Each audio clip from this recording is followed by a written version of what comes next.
وزدنا بفضلك علما وتعليما إنك على كل شيء قدير.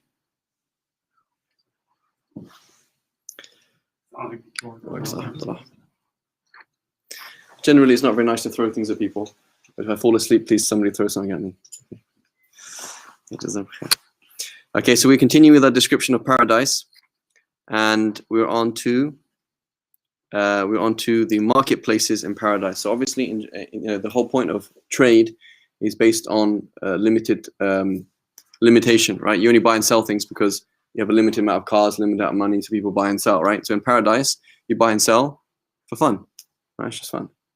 You just hang out and buy and sell, etc., right? So it's narrated from Imam Muslim narrates from Anas ibn Malik, may Allah be well pleased with him, that he said, indeed, in paradise there is actually a marketplace that people will come to every Friday, and the north wind will blow there, and it will go over their faces, and they will become more handsome and more good looking, and they will go back to their families after this Friday market, and they will have increased in beauty and handsomeness, and the families will say to them, Wallahi izdattum ba'dana husnan wa jamalan, says you look very different when you come back from this Friday market. You look very different. You become even more beautiful, even more handsome. And they say, wa antum wallahi laqad izdattum ba'dana husnan wa jamalan. And they'll say as well to their families, you've also become more beautiful and handsome.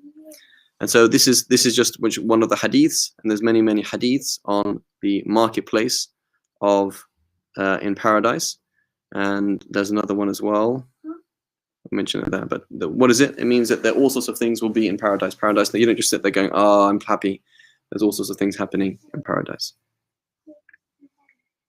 And that hadith was narrated by Sayyidina Anas radiallahu anhu, and so it's worth noting that Anas, he narrates many hadiths.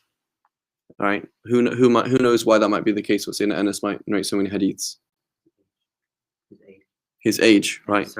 So what about his age exactly? He served the Prophet. Right, so he served the Prophet when he was very, very young. So he spent a lot of time with the Prophet. Okay, but also what about his age? Yeah, fine. So he was about 10 when the Prophet came to Medina. So he died in his early 20s. Okay. The Prophet died when he was in his early 20s. So Sayyidina Anas was in his early 20s when the Prophet died. But when did Sayyidina Anas die? Very late. He died in something like, so we're talking about like 80 years after the Prophet died, right? And when he died, he had approximately 400 children and grandchildren. The Prophet, he was a poor boy. The Prophet made dua for him, and he had approximately 400. He had about 80 children himself, and with his grandchildren, there were about 400, right? So he lived to like 90 something. So what that means is, in terms of hadith, right? Guys, can you just want to have a what's your name? Hamid. I forgot. I knew it was something like Hamid, but if you just stand up, right? Can you just go a little bit on that back line? Okay. And Nasser, can you stand on the line in front of him? And Saad, can you stand on the line in front, the next line? If you go back to the previous line, no, Nasser, and can you come in this line here? Right. So if you can imagine, each of these lines is 100 years after the Prophet ﷺ. Okay. So we have the Prophet ﷺ himself, Hamid, inshallah. Nasir is of the 100 years after him. Sa'ad is 100 years after him, right? And Bukhari is like here, dies in like 270, right? So Bukhari is studying in like the early 200s. He's meeting people like Sa'ad.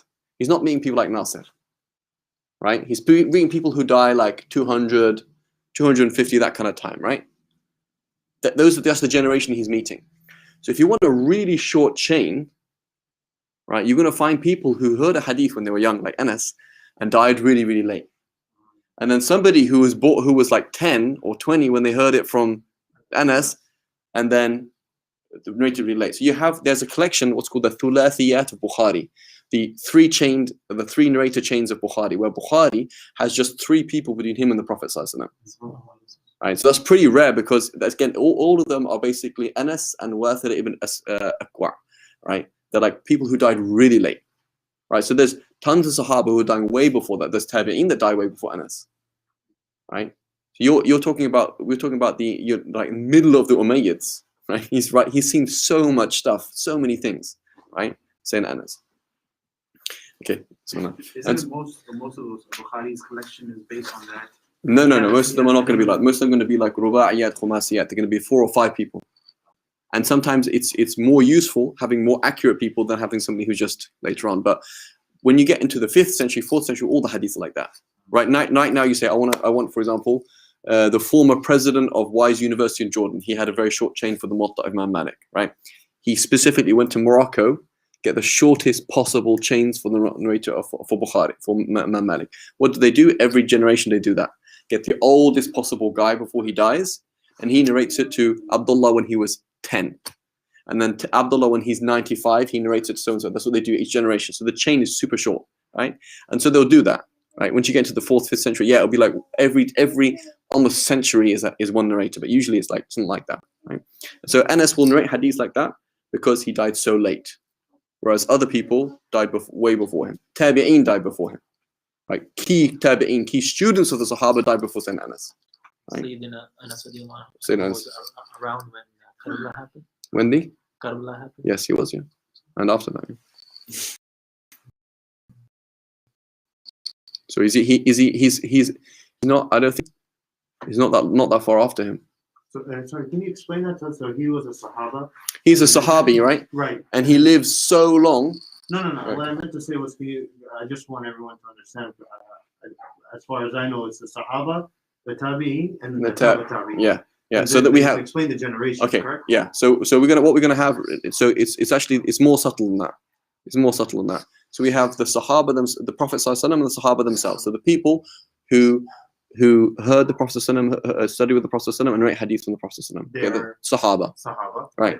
And that Sahaba means the companionship. It's a like neighborhood. It means the neighbors. The companionship. That's when you say sohba, the companionship. Sahaba is another word for Sahaba. Same thing.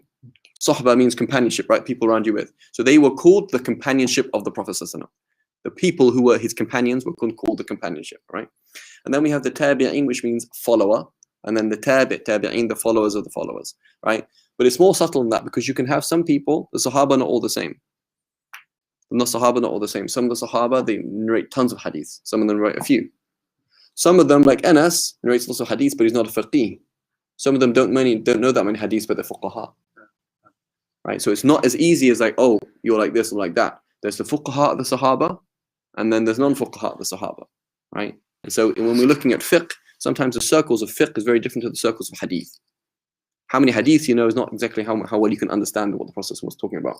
So there is more the science within the Sahaba. Yeah, so 2 different things. One is hadith narration, one is fiqh.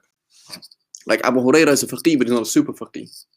He's a faqih, but he's not a super faqih, right? So some of the Hanafis, some of them said this. They said that when Abu Hurairah narrates a hadith and it doesn't make sense, I mean, it goes against the principles of the Sharia, they kind of put it to the side a little bit because he's not a super faqih.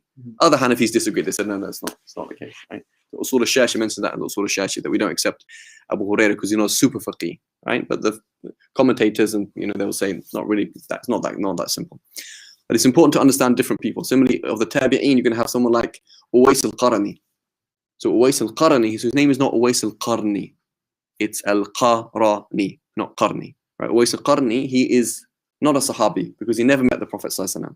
The Prophet ﷺ told people about him. He's going to come when you meet him, ask him to make dua for you. Right?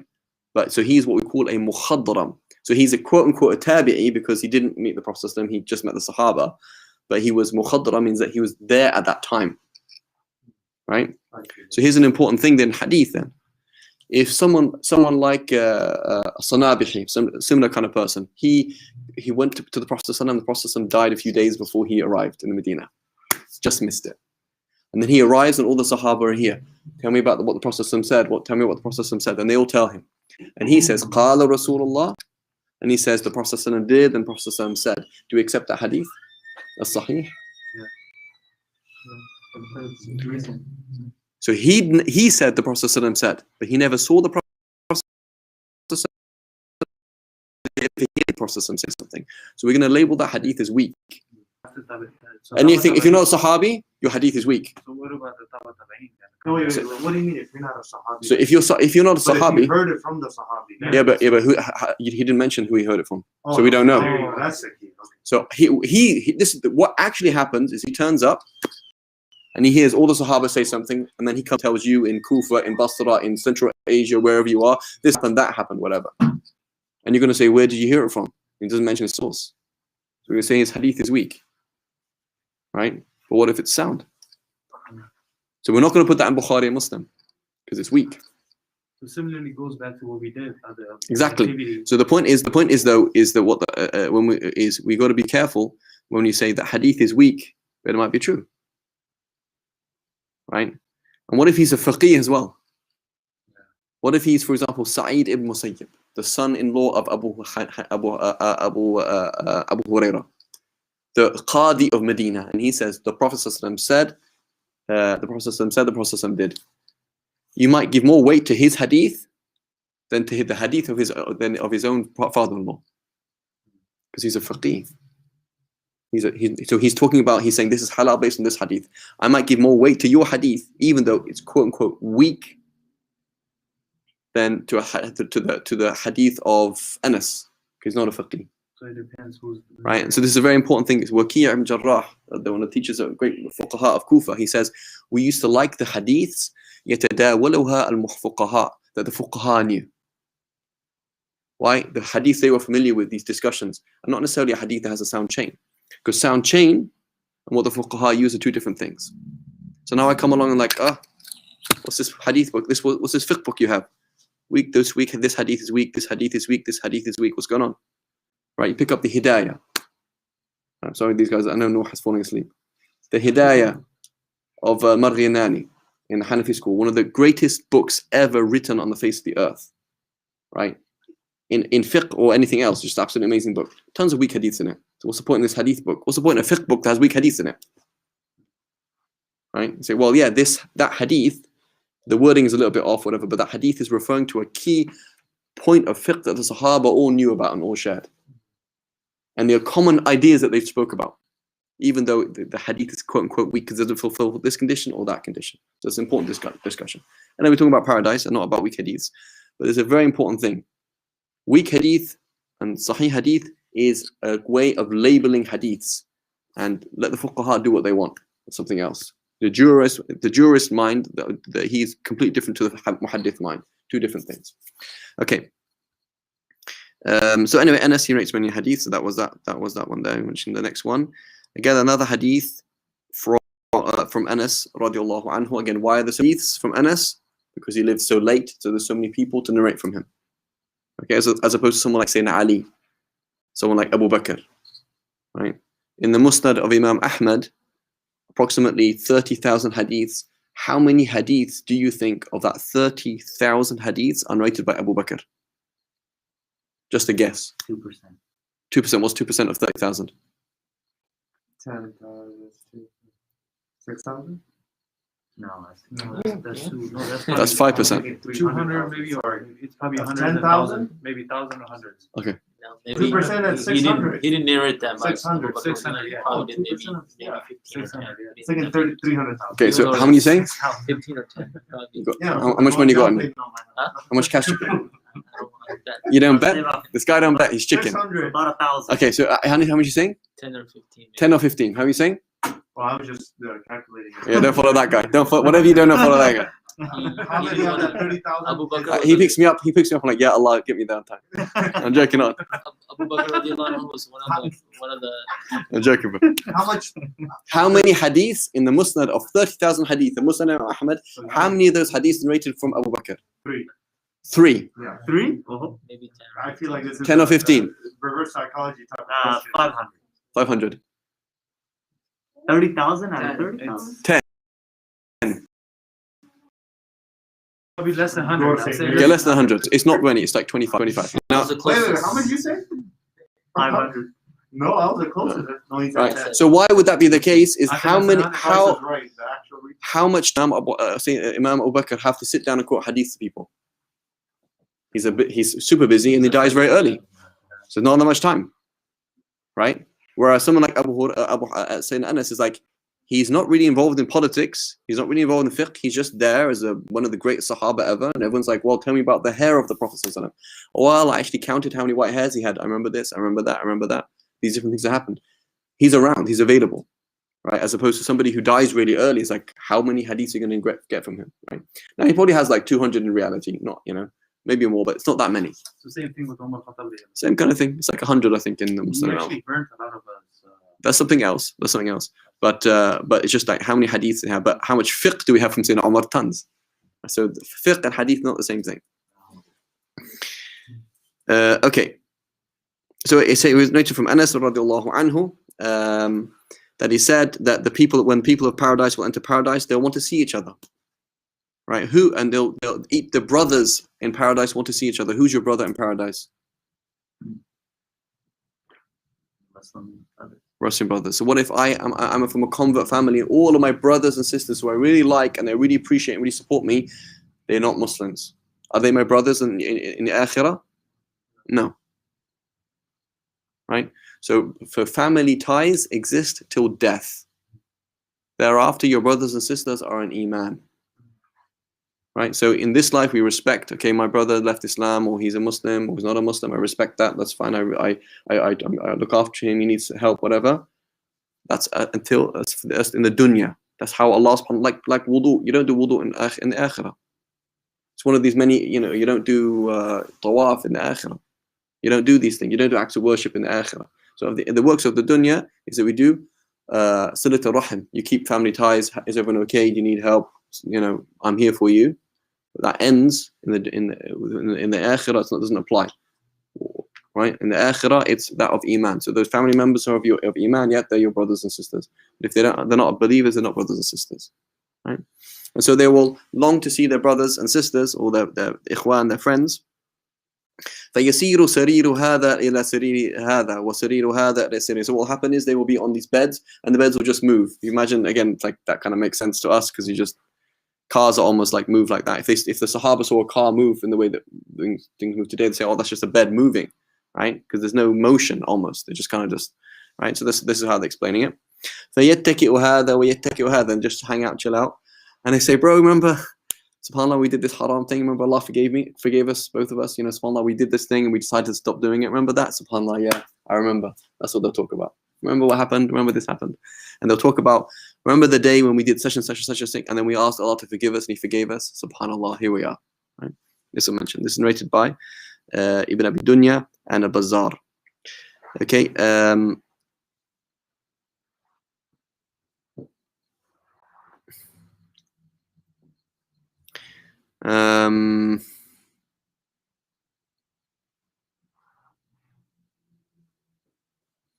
Okay, and then the next hadith concerning looking at Allah subhanahu wa ta'ala. Looking at Allah subhanahu wa ta'ala. So it's narrated by Bukhari and Muslim that Abu Hurairah radiallahu anhu said, some people said, O Messenger of Allah, will we see our Lord on the day of resurrection? And the Prophet sallallahu alaihi wasallam said, do you find it difficult? Do you find it difficult to see the moon on when it is full? In the middle of the month when it's full? They said, no, O Messenger of Allah, of course not. It's easy to see the moon. And he says, do you find it difficult to see the sun when there is no clouds whatsoever? And he said, no, there it is. And he said, فَإِنَّكُمْ تَرَوْنَهُ كَذَا. He says, thus will you see Allah subhanahu wa ta'ala with absolute clarity. So does that mean that you will see Allah like the moon, meaning Allah is going to be like the moon? Or is it that you will see Allah like the moon? Is it your seeing will be like you're seeing the moon? Or is it you'll see Allah looking like the moon? Basically, it will be clear. The clarity, right? So kada doesn't mean you're going to see Allah's. So I remember being 14 and thinking that Allah subhanahu wa ta'ala was a circle. No one told me that, but I just couldn't think of it in any other way. Right? Will Allah take me to task for thinking that He's a circle? No, because okay, I'm more responsible at 14, it's true, but I just don't have the brain or the imagination to think of Allah in any other way. And in fact, it's very, very difficult for us to think about Allah subhanahu wa ta'ala, to understand Allah subhanahu wa ta'ala. If you say, where is Allah? Well, a lot of space doesn't apply to Allah. Okay, well, think of something that space doesn't apply to. I can't. Think of something that time doesn't to Allah? I can't, right? And so with that, we always try and crack Allah and puts Allah into categories where we think we can't, because we can't do that with our mind, right? But how can you know Allah? You can know Allah subhanahu wa ta'ala with your heart. Complete different way of knowing Allah, right? With your ruh. That's something completely different, completely other thing. It's not a way, it's not categories, right? How does the mind work? The mind works the following. That's a man, that's another man, that's another man. Okay? I create this category called man, so therefore that's also a man, that's also a man, that's also a man. Through analogy. It's all about analogy. If a man, he prays 5 times a day, that means also that guy prays 5 times a day. That's analogy. That's a chair, and that's a chair. If you sit on chairs, that means you're going to sit on that chair and that chair and that chair. That's how the mind works, through analogy. Okay, what is analogous to Allah? What is like Allah? Nothing. So basically, like, we can't crack Allah. You can say certain things about Allah that's true, right? But, you know, that's you can't crack Allah with your mind. You can't put Allah in a box and say that's Allah, got him. You can't do that. Subhanahu wa ta'ala, right? But you can appreciate and increase in your appreciation of Allah's power, of Allah's mercy, of Allah's might, of Allah's limitlessness with your heart, right? And we call that ma'rifah. So there's ma'rifah, which is appreciation, understanding, grasping Allah subhanahu wa ta'ala. And then there is fahm, which is understanding. Can you do fahm of Allah? Can you understand Allah with your brain? No, you can't. But you can appreciate Allah subhanahu wa ta'ala. Just like you learn, you appreciate what it means. For example, you say, what is a father? Say, well, you know, 1, 2, 3, 5, that's what father is. Like, you know, this happens, that happens, a baby's born, there's a father. Yeah, but you don't know that until you have your own kid, do you? I remember that experience when Mikal was born, my oldest was born, going to the masjid, seeing my dad in the front row in the Fajr, and just having this beam on my face. Now I understand how this person is. I didn't know who you were before. Okay, well, what do you mean you don't understand who you were before? Yeah, I understood that you conceived me and you raised me and you're my father biologically, emotionally, but I don't understand what that means. With what? With my brain? No, with my heart. You can't appreciate that. So similarly, the levels of Iman are your levels of how much do you appreciate Allah's greatness? How much do you appreciate Allah's ability to do anything? How much do you appreciate the fact that Allah subhanahu wa ta'ala's hellfire is terrible? Right? There's levels of appreciation. That's why the levels of Iman can increase forever. Keep increasing and keep increasing. But your Iman doesn't increase and decrease, meaning your Iman is in what do I believe in? Allah is one. Does that increase and decrease? No. But your appreciation for the oneness of Allah, the appreciation for the fact that Allah subhanahu wa ta'ala does all these things, this is what increases and decreases. Right? And so your lack of appreciation for the fact that Allah subhanahu wa ta'ala is powerful means that you don't really care and you do haram things, because at the end of the day, I know Allah could punish me, but you know, it's not, you don't really appreciate that. But when you really appreciate it, you can't do the haram things. That's why they say for the arif billah, somebody who really appreciates Allah subhanahu wa ta'ala, it's impossible for them to sin. Meaning you couldn't appreciate who Allah is and then do something haram. It's not possible.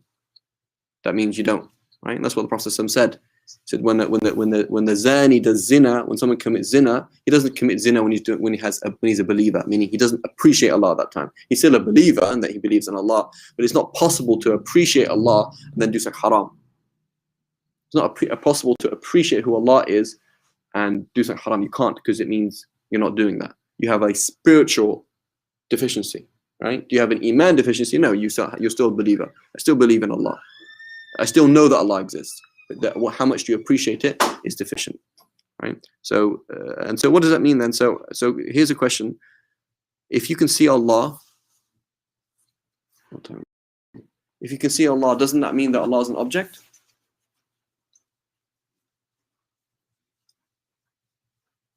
Right? So I see something. How does seeing happen?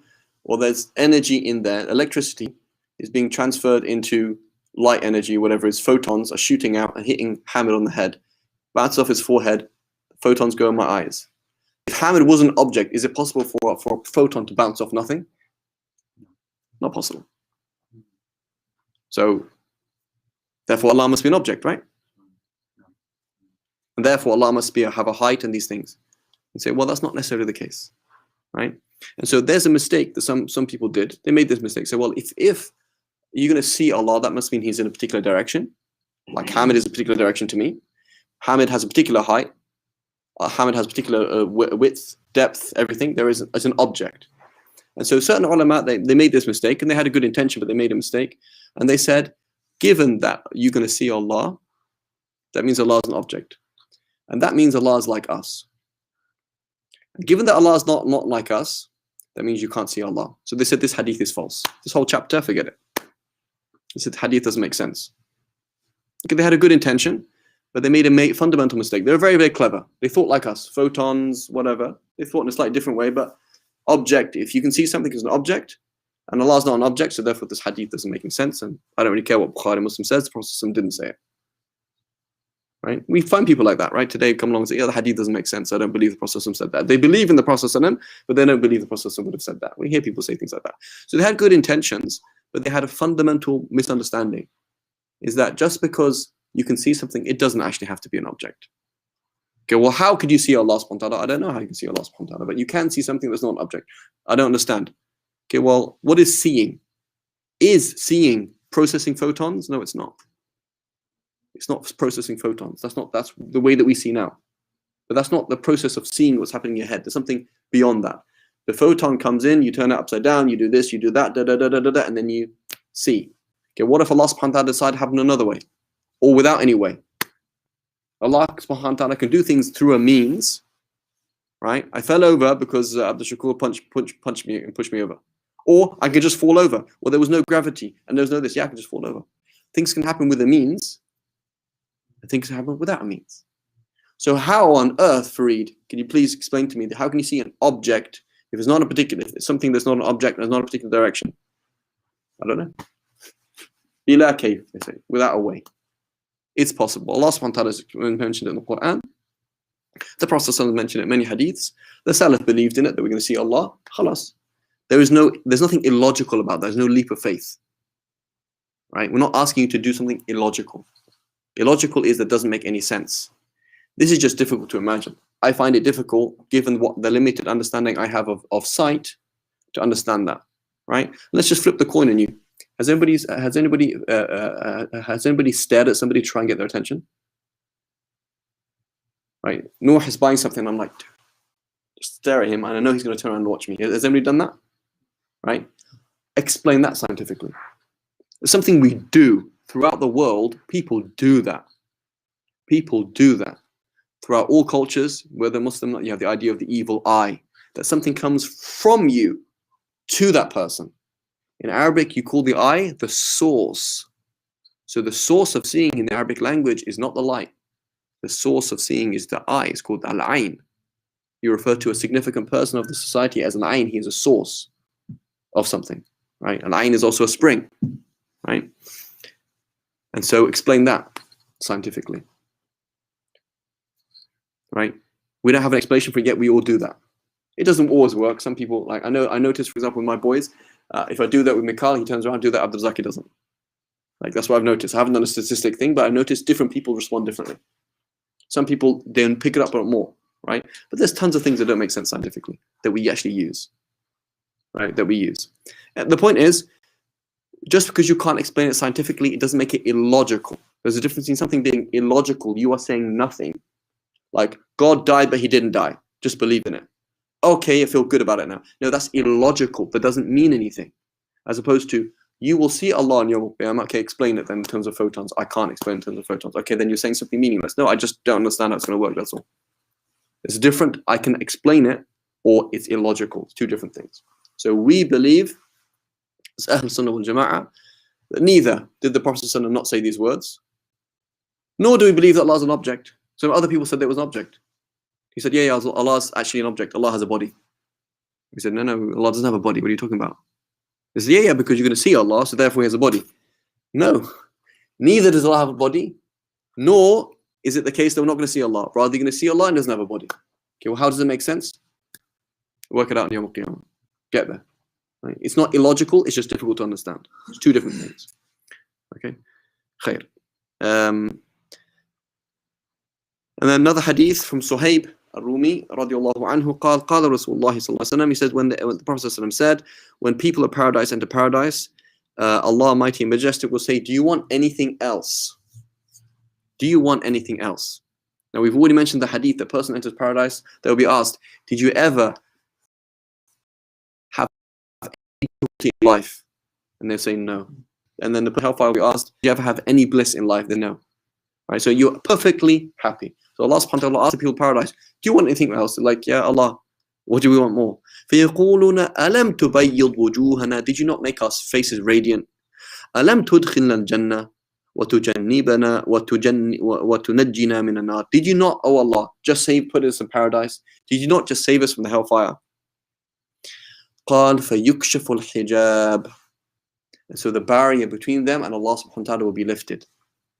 فَمَا أُعْتُوا شَيْئًا أَحَبَّ إِلَيْهِمْ مِنَ النَّظَرِ إِلَى رَبِّهِمْ. And they will not given anything more beloved to them than seeing Allah subhanahu wa ta'ala. ثُمَّ تَلَا هَذِهِ الْآيَةِ لِلَّذِينَ أَحْسَنُوا الْحُسْنَى وَزِيَادَةً. And those who excel in good, they will have al-husna, paradise, وَزِيَادَةً, and even more, seeing Allah subhanahu wa ta'ala. Right, and this is narrated by Muslim, Tirmidhi, and Nasa'i. Okay, other things there.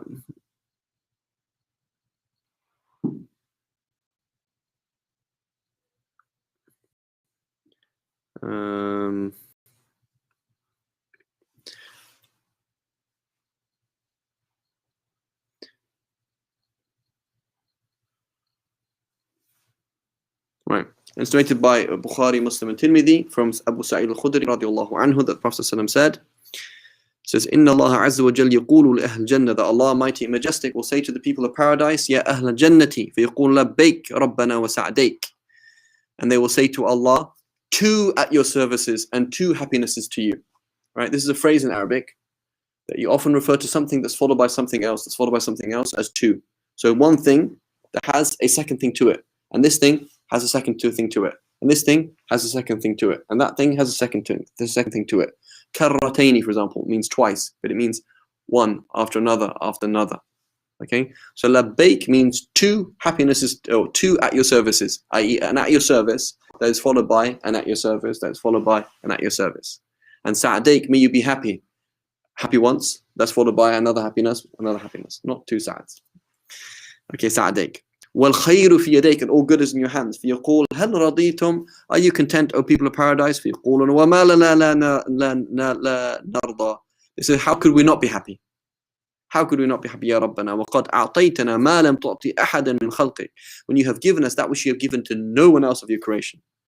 فَيَقُولُ أَلَا أَعْطِيكُمْ أَفْضَلَ مِنْ ذَلِكَ. Shall I not give you something greater than that? فَيَقُولُونَ وَأَيُّ شَيْءٍ أَفْضَلَ مِنْ ذَلِكَ. What on earth is greater than that? What on earth is greater than paradise? How can anything be greater than this? فَيَقُولُ أُحِلُّ عَلَيْكُمْ رِضْوَانِي فَلَا أَسْخَطُ عَلَيْكُمْ بَعْدَهُ أَبَدًا. I will make my contentment dwell within you, and so I will never be angry with you ever again. So here's a question we can all ask ourselves. I'll give you 3 million hawr al-ain, or would you prefer that Allah is content with you? Imagine being in paradise for the next 3 trillion, billion, gwillion, whatever years, with every single thing, but every single day you know that Allah subhanahu wa ta'ala is not content with you. And compare that to being in hellfire forever and ever and ever and ever and ever, and Allah subhanahu wa ta'ala telling you every day, I'm content with you. Right? So Allah subhanahu wa ta'ala doesn't send people to hellfire that He loves. Right? But this is an important thing, is we do not have a materialistic religion. We spoke about this last week.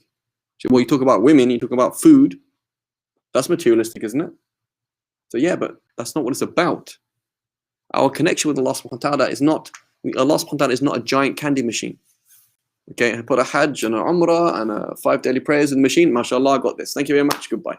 That's not, it's a relationship with a person. We love Allah subhanahu wa ta'ala. We fear Allah subhanahu wa ta'ala. We want Allah subhanahu wa ta'ala to be content with us. Right? And so yes, out of generosity, Allah subhanahu wa ta'ala gives these nuzulun min ghafur rahim, a little taster. Here's 1,000 women. Here's paradise. Here's food. Here's safety from the hellfire. But that's not what you want. Right? If you think about the biggest pains in the dunya, they are not physical pains. Right? Who's watched Braveheart? Anybody watch Braveheart? Yeah. You watched it? Can you remember the time when he finds out his friend's fighting against him? Been a long time. Anyway, there's Braveheart is whatever, right? This guy trying to fight against the Normans right? Normans in Scotland, and they managed to get everybody to fight against these baddies, and they managed to fight them. And he's fighting this battle, and he managed to knock this knight down. He knocks his shield off, and he realizes it's his best friend that he's relying on is fighting against him. So what's more painful, the stabs from people, or the fact that your best friend is against you? Like, you just feel like, where are we? Like, what's the point if my best friend is not my friend? And I go through hell to save people and to get people, but my best friend isn't even on my side. That kind of pain, right? Like when you realize, you know, what's the pain of being cheated on? Like what physically happens when you get cheated on by your husband or wife? Nothing. So why does it hurt so much, right?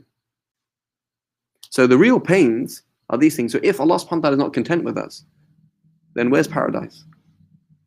And if Allah subhanahu wa ta'ala is content with us, then where's hellfire? Right? And so one of the poets he mentions this. He says, what is it? He says,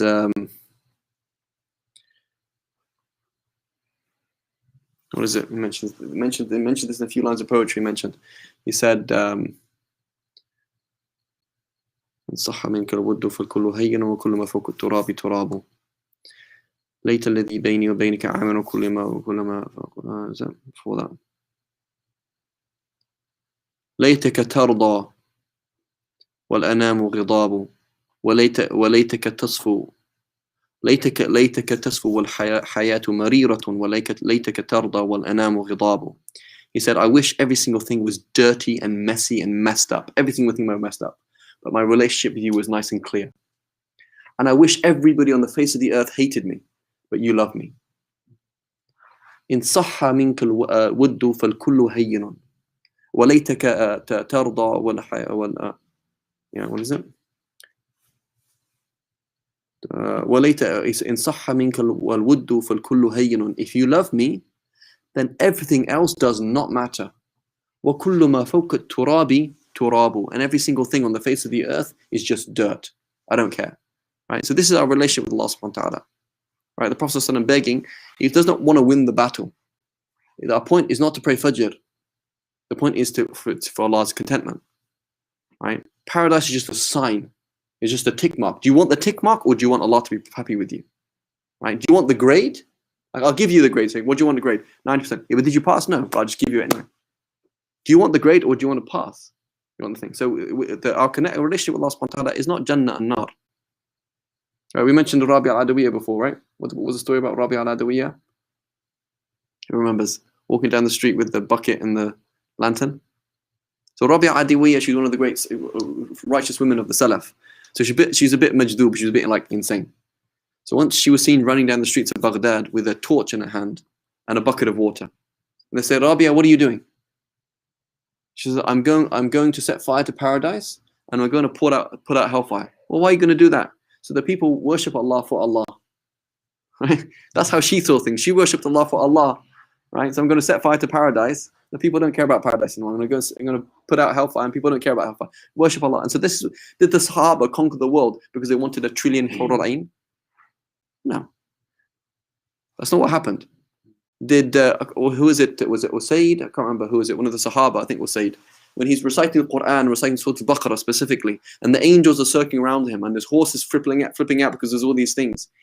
He's like, Ya Allah, give me 1 more Hur al-Ain. Ya Allah, give me this, give me Allah, give me 5,000 trillion cups of gold. Oh Allah, give me. That's not. Yeah, you can ask for that. That's ikhlas. Allah subhanahu wa ta'ala loves that we ask for these things, right? Right.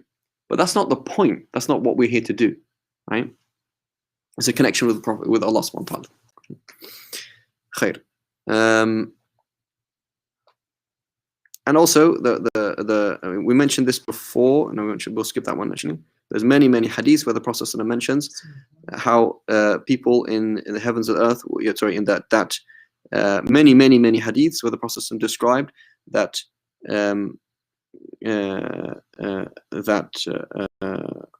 let's read this hadith. This nice hadith. All hadiths are nice, of course. That Allah subhanahu wa ta'ala created heaven with His hand, and He made its fruits come down, and He made its rivers, and then He looked at it, and He said to paradise, "Speak to me." And she said, "Qad aflaha al-mu'minun." She quoted the verse of the Quran. Those of the believers have already succeeded. If I'm paradise, the believers have already succeeded, done and dusted. And Allah subhanahu wa ta'ala says, وَعِزَّتِي وَجَلَالِي, I swear by my own might and my own augustness. لَا يُجَارِنُ فِيكِ بَخِيلٌ, no cheap person will ever live there with me. Nobody will be, no cheap person will be my neighbor. And so Jannah is for people who have the generosity to forgive others, the generosity to give zakah, to give sadaqah, and to be generous to themselves, not be cheap with themselves. And another hadith as well, many hadiths to the effect that Allah subhanahu wa ta'ala will give people in paradise that which no mind has ever thought of, and no heart has ever conceived, and no ear has ever heard of. Right? The common, a frequent phrase that the Prophet said. So Allah subhanahu wa ta'ala has described paradise in general in the Quran. The Prophet has given general ideas, but in reality you can't understand what paradise is and what hell is. We can't understand how generous Allah subhanahu wa ta'ala is. We can't understand how terrifying Allah's punishment is. And the final chapter here is فصل في خلود أهل الجنة فيها وأهل النار فيها وما جاء في ذبح الموت. It's narrated from that how people will remain in paradise forever. There is no coming out of paradise. And people will stay in hell forever, and there's no coming out of hellfire. And how Allah subhanahu wa ta'ala will sacrifice death. And he says, Mu'adh ibn Jabal radiallahu anhu, he said that the Prophet ﷺ, he sent me to Yemen as a qadi. So when I came, I said, Ya ayyuhan nas inni rasulu rasulillah. He says, I am the messenger of Allah. يخبركم أن المرد إلى الله إلى جنة أو إلى نار خلود بلا موت إقامة بلا ضعن. So he came to the people of Yemen, and he said, Mu'adh ibn Jabal is buried in Jordan. He came to Yemen, he said, I've come to you as a messenger from the messenger of Allah, that every single one of you will die and you will go to paradise forever, or hellfire forever. خلود بلا موت, immortality without death. إقامة بلا ضعن, a taking up a residence, and you're never going to leave that place. Right? So there's no coming out of hellfire, and there's no coming out. We mentioned, what did we mention in the beginning? 2 weeks ago? I said people who are sinful but die on Iman will eventually leave hellfire. But when exactly, we don't know. Right? So nobody who dies with an ounce of faith will remain in hellfire forever. The question is, if you decide to keep disobeying Allah subhanahu wa ta'ala, and you play, what do we call it? Russian roulette. Right? When you play Russian roulette with Allah subhanahu wa ta'ala, how can you guarantee that you're going to die on Iman? Say, well, Allah, you can take my, you can play that game with me, Allah. You can, for example, threaten me with hellfire, but I've got a guarantee that I can use against you, which is my Iman. Right? I was born called Ahmed anyway, so what are you going to do to me? Khalas. It's in my passport. No, Allah subhanahu wa ta'ala can take your Iman away from you. He gave it to you, He can take it away from you. So our only hope with Allah subhanahu wa ta'ala is to act as if we need Him. Act as if He is holding our Iman in place, and it could be dropped like that. Right? Somebody who has that attitude, they beg and plead Allah. Ihdina as-sirat mustaqim. Right? They don't say Ihdina as-sirat mustaqim. They say Ihdina as-sirat mustaqim. Ya Allah, please save me. Because I know that I can leave this mosque as a kafir right now. And I know that, but do I appreciate that? I know that with my mind, but do I appreciate that, and do I demonstrate that with my actions? So somebody who's like, yeah, Allah, this is just how I am, I do haram things. You cannot do that. You can't play that game with Allah subhanahu wa ta'ala. You can fall on your nose. We all fall on our nose. Yeah, we make mistakes. Better get back up again pretty quick. Right? And you fall on your nose again, you get back up again. True. And you fall on your nose, but you cannot have an attitude, khalas, this is how I am. This is how I express myself in the haram, khalas, this is me. Right? You can't, that's an attitude that's not acceptable.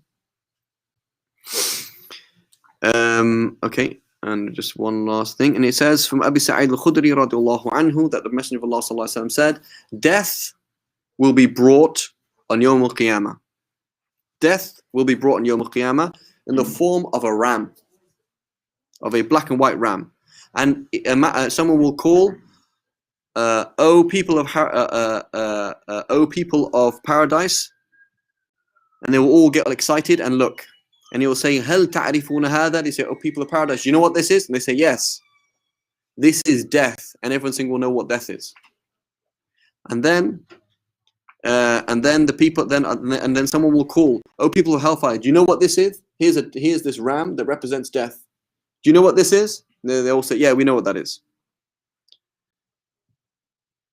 وَكُلُّهُمْ قَدْ رَآهُ فَيُذْبَحُ بَيْنَ الْجَنَّةِ وَالنَّارِ. And so hellfire will be here, or hellfire will be here, and paradise will be here, and they will be put there. This is death, and it will be slaughtered. There's no more death anymore. ثُمَّ يَقُولُ يَا أَهْلَ الْجَنَّةِ خُلُودٌ بِلَا مَوْتٍ. O people of paradise, immortality without death. يَا أَهْلَ النَّارِ خُلُودٌ بِلَا مَوْتٍ فَلَا مَوْتٍ. And he said, this is all immortality, and there's no death. ثم قرأ وأنذرهم يوم الحسرة إذ قضي الأمر وهم في غفلة وهم لا يؤمنون. And then the Prophet ﷺ recited the verse and warned them on the day of utter sorrow. And warned them on the day of utter sorrow. إذ قضي الأمر, when the matter is completely finished. Here we go. What's left? There's nothing that's going to change. There is no lawyer. There is no dua. There is nothing left. وهم في غفلة, despite the fact they're in a complete, unbearable, crazy, unfathomable heedlessness. وهم لا يؤمنون, but they're never even going to believe. وأشار إلى يده إلى الدنيا. Right, this is the dunya. Right? رواه البخاري ومسلم والنسائي والترمذي. So what? Paradise. Paradise will and paradise and without people of paradise will remain in paradise forever, and people in hellfire, remember, will remain there forever. So we cannot be heedless of this dunya. You can't say, I'm going to die, right? Because you have to do things here. But at the same time, it's not a big deal. Every calamity, every difficulty in this life is not a big deal, and every bliss in this life is not a big deal. So don't try too hard to acquire the blessings of this life. It's not. Don't make a big deal about it. Try. It's nice to succeed in life, have things easy. But when difficult things, they're not that big. Think about the hellfire and think about paradise, and think about getting your 2 feet in paradise, right? Whatever risks that happening, that can't happen. Whatever jeopardizes you getting your 2 feet in paradise cannot happen. And that includes falling on your sunnahs, right? We'll be concerned that you normally pray witr, but you didn't pray witr yesterday. We are concerned that you usually, for example, pray in the mosque, but you don't. You usually do Quran, but you don't do it. Concerned that you don't usually do things like that, right? We should be shocked and concerned when you say things you don't normally say, right? I don't usually say a swear word like that. Okay, I just did. Okay, what's going to happen next, bro? You're just saying haram. What's next, right? We're concerned, right? This is part of the taqwa, is wearing off, holding back the punishment of Allah subhanahu wa ta'ala. So may Allah make us of the people of paradise and save us from the hellfire. And this particular sunnah after Maghrib and after Fajr, to ask Allah subhanahu wa ta'ala, Allahumma qina adhab an-nar, Allahumma qina adhab an-nar, Allahumma qina adhab an-nar. After Fajr and after Maghrib, say, Allah, protect us from the punishment of the hellfire. Right? And there's many hadiths and du'as we can do, but that's a particularly important thing. And that is actually the end of the book. This is how Targhib, the Targhib talks about doing good things and avoiding bad things. Ends with description of paradise and hell, and I mentioned the final thing is the slaughter of death. That's the end of chapter 4 of the volume 4. Okay, any questions or queries? Go ahead. So going back to the discussion of friends and Jannah. So like, for example, if your friend is like in Jannah for those frames, and you're like a little bit lower than him, and your friend wants to like, oh, I'm lost, I forgot about him. Like, where's he at? Right? He wants to see you. Are you able to like go up the ranks if he wants to see you, or is that how it works? So it's still possible to see people even though they're not on the same ranks, right? So no one's on the rank of the Prophet, but you might be with the Prophet, right? So is it possible to see that person? Yes. Is it possible for the person on a higher level in paradise to make dua to raise your levels? I don't know. I think it is, but I'm not sure. I have a question. Go ahead. Earlier we mentioned, I don't want to keep asking and taking the spotlight, but how the fuqaha, and there's one that was a super fuqaha, for instance, and one that wasn't. How was that determined? Was that determined just by? No, it's by just like cars. Just like what? Cars, for example, like define not fame. It's a natural process. Whenever you have any specialities, like who's good at wrestling, who makes good cars, like all the people who look at who make cars know who else makes good cars, right? So similarly, people involved in fiqh, they're like, Like they would- No. It's just a natural process that, you know, you ask the question so and so and so and so, and like, dude, this guy's got way better qualification, and then he's got students, and it's like, yeah, you don't have students, and then everyone's like, yeah, this guy can solve everything, but you can't, Okay. right? Or this guy sometimes solves things, sometimes doesn't. Like that. It's a natural process. Yeah. Okay. صلى الله على سيدنا محمد وعلى آله وصحبه وسلم سبحان الله وبحمدك أشهد أن لا إله إلا أنت